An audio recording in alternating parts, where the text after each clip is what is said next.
आध्यात्मिक महत्व है और वैज्ञानिक महत्व भी है। हम मकर संक्रांति को सूर्य के उत्तरायण होने के उपलक्ष्य में इसको मनाते हैं और ये बरसों बरसों पुरानी हमारी एक संस्कृति है। हमारी संस्कृति में सूर्यदेव को सभी ग्रहों का राजा कहा जाता है, इसलिए मकर संक्रांति का पावन पर्व एक राजा का अपनी प्रजा के घर जाने का दिन माना जाता है। भाइयों बहनों, उत्तरायणी का पर्व मात्र एक त्यौहार नहीं है, बल्कि हमारी संस्कृति, हमारी आस्था और हमारे जीवन दर्शन का एक उत्सव है। और सूर्य के उत्तरायण होने पर हमारे अनेक काम शुरू हो जाते हैं, शुभ काम शुरू हो जाते हैं। और अगर मैं कहूँ कि देवताओं के दिन शुरू हो जाते हैं तो इसमें कोई अतिशयोक्ति नहीं होगी, क्योंकि देवता इस समय हमारे इस भूमंडल पर विचरण करने लगते हैं और इस समय सूर्य नारायण हमारे जीवन में नई ऊर्जा, नई उम्मीद और नई शुरुआत का संदेश लेकर जाते हैं।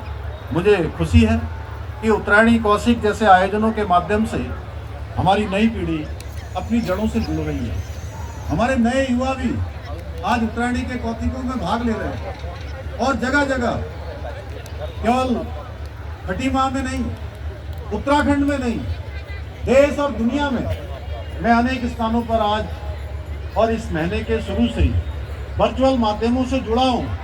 पूरी दुनिया के अंदर उत्तरायणी के कौशिक मनाए जा रहे हैं, इसका पर्व मनाया जा रहा है। और इस आयोजन में बच्चे पारंपरिक वाद्य यंत्रों की धुन पर नृत्य करते हैं, युवा हमारे लोकगीत गाते हैं, हमारी माताएं बहनें, मैं जो यहाँ देख रहा था, अपने पारंपरिक परिधानों में सज कर इस उत्सव को एक हिस्सा बनती है। इस उत्सव का एक मैं कहूँ कि उसके उत्सव में चार चांद लगाने का काम करते हैं। शानदार। और मुझे खुशी होती है कि आप लोग यहाँ कर रहे हैं और ये जो हमारी परंपरा है, हमारी माताओं बहनों के द्वारा जो अपने पारंपरिक परिवेश में आज अपने हमारे शुभ मंगल कार्यों को किया जाता है, ये आज यही नहीं बल्कि पूरी दुनिया में। मैं आपको बताऊं कि मैं आज से लगभग 2.5 साल पहले मैं लंदन गया था और लंदन पहुंचते पहुंचते लगभग 8.5-9 घंटे का सफ़र था।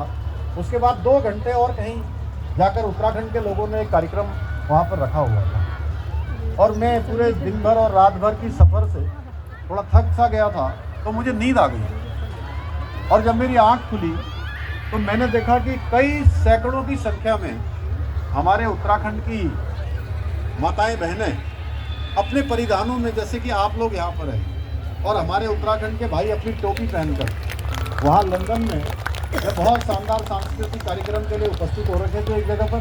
तो मैं थोड़ी देर के लिए तो कंफ्यूज हो गया कि मुझे लगा कि मैं ये यूके जिसको यूनाइटेड किंगडम कहते हैं, ये लंदन में हूँ, यूके में हूँ, या मैं अपने उत्तराखंड वाले यूके में हूँ। मेरी बहन तो इस प्रकार हमारी संस्कृति आज पूरी देश और दुनिया के अंदर जानती है।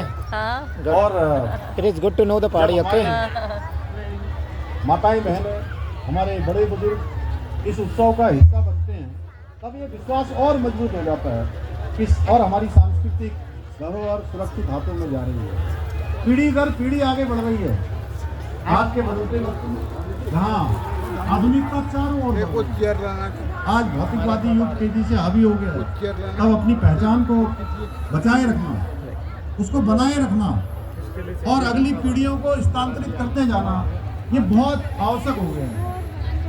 ऐसे समय में इस प्रकार के आयोजन अत्यंत महत्वपूर्ण हो जाते हैं। भाइयों बहनों, आदरणीय प्रधानमंत्री श्री नरेंद्र मोदी जी के यशस्वी नेतृत्व और दूरदर्शी मार्गदर्शन में आज भारत विकास के न केवल शिखर छू रहा है, बल्कि सनातन संस्कृति के गौरव को पुनः पूरे विश्व में स्थापित कर रहा है। उनका मंत्र सबका साथ, सबका विकास, सबका नमस्कार। सबका प्रयास, नमस्कार। प्रेरणा लेकर